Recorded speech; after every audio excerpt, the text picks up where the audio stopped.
आज हम बात करने वाले हैं थर्मोडायनेमिक्स के टॉपिक जैसे कि स्टेट, प्रोसेस एंड साइकिल के बारे में। तो सबसे पहले हम स्टेट के बारे में बात करेंगे। स्टेट क्या होता है? It is the condition of a system as defined by the values of all its properties. तो ये एक सिस्टम की कंडीशन होती है जिसको कि जो थर्मोडायनेमिक प्रॉपर्टीज़ होते हैं वो उसको डिफाइन करते हैं। तो स्टेट एक सिस्टम की कंडीशन है जिसको थर्मोडायनेमिक प्रॉपर्टीज़ डिफाइन करती है। हिंदी में यह लिखा है, यदि किसी तंत्र के गुणधर्मों को पूर्णतया अंकित किया जा चुका हो तो वह उस तंत्र की अवस्था कहलाएगी। तो कहने का मतलब यही है कि जैसे कि यहाँ पे आप चित्र से देख सकते हो कि जैसे ये एक पॉइंट है, तो ये एक सिस्टम का स्टेट है। तो इस स्टेट को डिफाइन कौन करेगा? ये तो एक कंडीशन है सिस्टम की जिसको हमने बोला स्टेट, और स्टेट को डिफाइन कौन करता है? प्रॉपर्टी। तो सिस्टम की यहाँ पे जो दाब है वो P1 है और आयतन क्या है? V1। तो इस अवस्था को, इस कंडीशन को, सिस्टम की इस कंडीशन को दाब और आयतन जो कि जो थर्मोडायनेमिक प्रॉपर्टीज़ हैं उन्होंने डिफाइन किया है, यहाँ पे परिभाषित किया है। तो ये क्या हो गया? एक सिस्टम का स्टेट हो। अब देखो यहाँ पे देख सकते हैं दूसरा पॉइंट है, ये सिस्टम की दूसरी अवस्था है, दूसरा स्टेट है।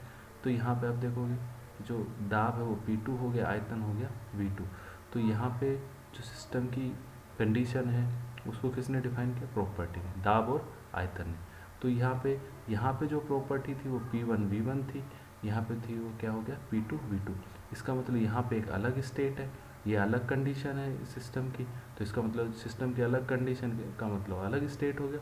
यहाँ पे सिस्टम की अलग कंडीशन, इसका मतलब ये अलग स्टेट हो। तो स्टेट बेसिकली सिस्टम की एक कंडीशन है जिसको कि जो थर्मोडायनेमिक प्रॉपर्टीज होती है वो डिफाइन करती है और परिभाषित करती है। ओके, फिर बात करते हैं प्रोसेस क्या होता है।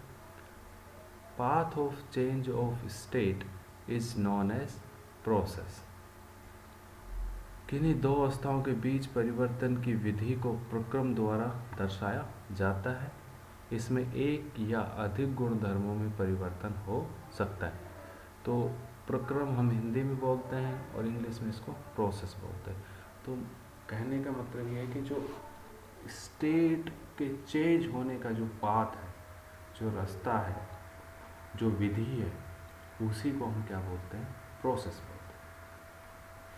यहाँ से हम देख सकते हैं कि यहाँ पे एक अलग स्टेट था जहाँ पे कि जो प्रेशर था वो P1 था और आयतन V1 था। अब यहाँ पे इस चित्र से हमने दिखाया है कि स्टार्टिंग में यहाँ पे एक पिस्टन सिलेंडर अरेंजमेंट है और यहाँ पे एक गैस भरी हुई है जिसका आयतन V1 है और प्रेशर P1 है।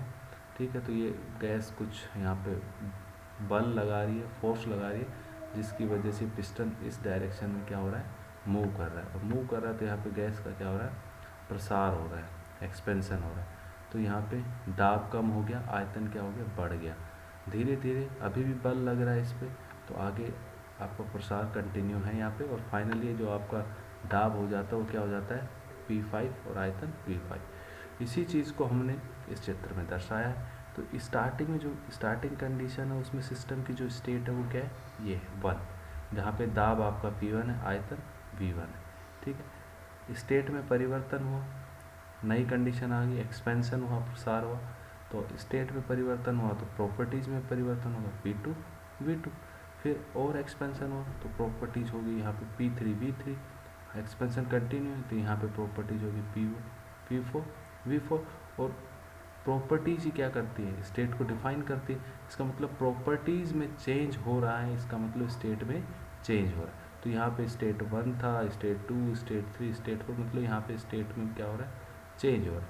तो इन सभी को यदि हम एक लाइन से जोड़ दें तो ये क्या बन गया कि इस पॉइंट से इस पॉइंट तक, और कहें इस स्टेट से इस स्टेट तक, किस रास्ते से हम होके आए हैं, किस पाथ से ये स्टेट परिवर्तित होके आए हैं, तो इसी पाथ को हम क्या बोलते हैं?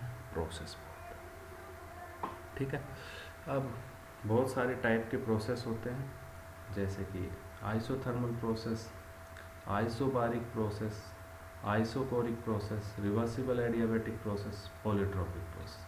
हिंदी में भी दिया गया आइसोथर्मल का मतलब समतापी प्रक्रम, आइसोबारिक का मतलब स्थिर दाब प्रक्रम, आइसोकोरिक का मतलब स्थिर आयतन प्रक्रम, रिवर्सिबल एडियाबैटिक रुद्धोष्म प्रक्रम, ठीक है, और पॉलीट्रॉपिक प्रोसेस का मतलब बहुविध प्रक्रम, ठीक है। तो ये हम आगे डिस्कस करेंगे नेक्स्ट चैप्टर में, ठीक।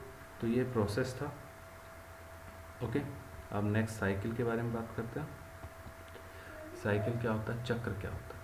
A thermodynamic cycle is defined as a series of state changes such that the final state is identical with the initial state.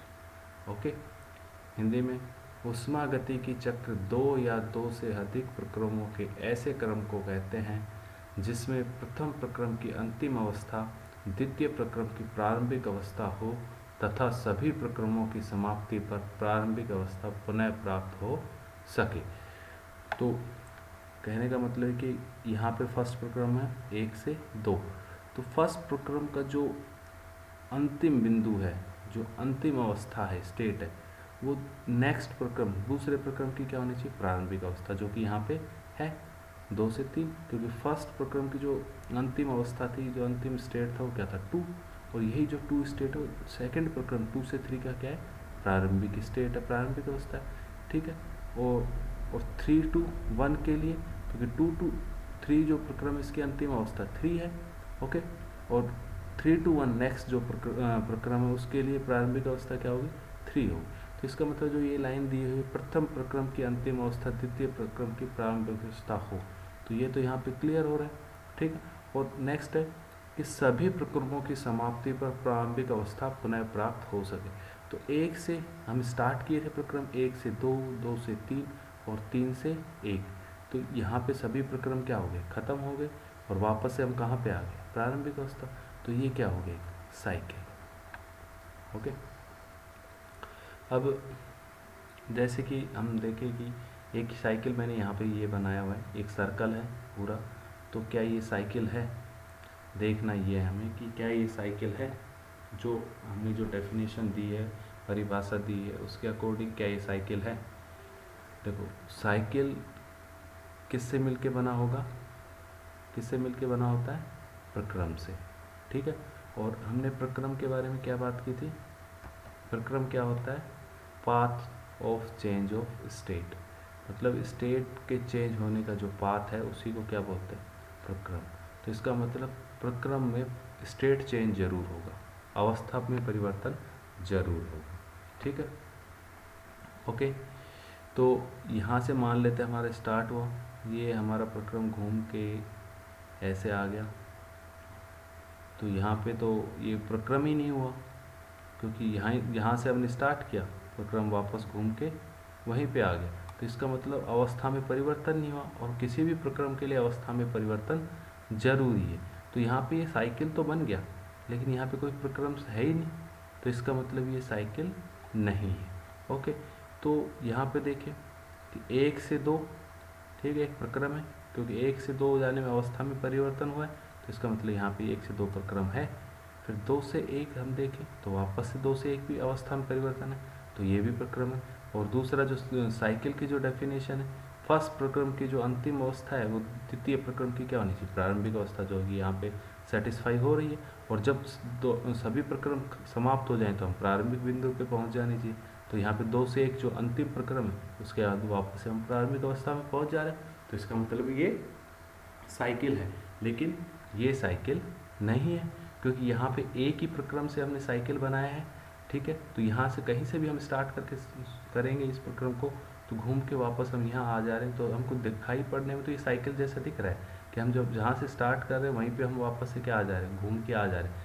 लेकिन एक प्रक्रम से कोई साइकिल नहीं बन सकता, क्यों नहीं बन सकता, क्योंकि प्रक्रम के लिए क्या होनी चाहिए, अवस्था में परिवर्तन होना जरूरी है। तो यहाँ पे यदि हम इसको एक प्रक्रम मानते हैं, तो कहीं यहाँ से स्टार्ट करते हैं तो हम घूम के वापस यहीं पे आ जा रहे हैं, तो इसका मतलब अवस्था में तो परिवर्तन हुआ ही, जहाँ से हमने स्टार्ट किया था वहीं वापस पहुँच गए, तो ये प्रक्रम ही नहीं हुआ, क्योंकि प्रक्रम के लिए क्या होना चाहिए, अवस्था में परिवर्तन हो। तो इसका मतलब ये साइकिल पॉसिबल नहीं है। Thank you so much.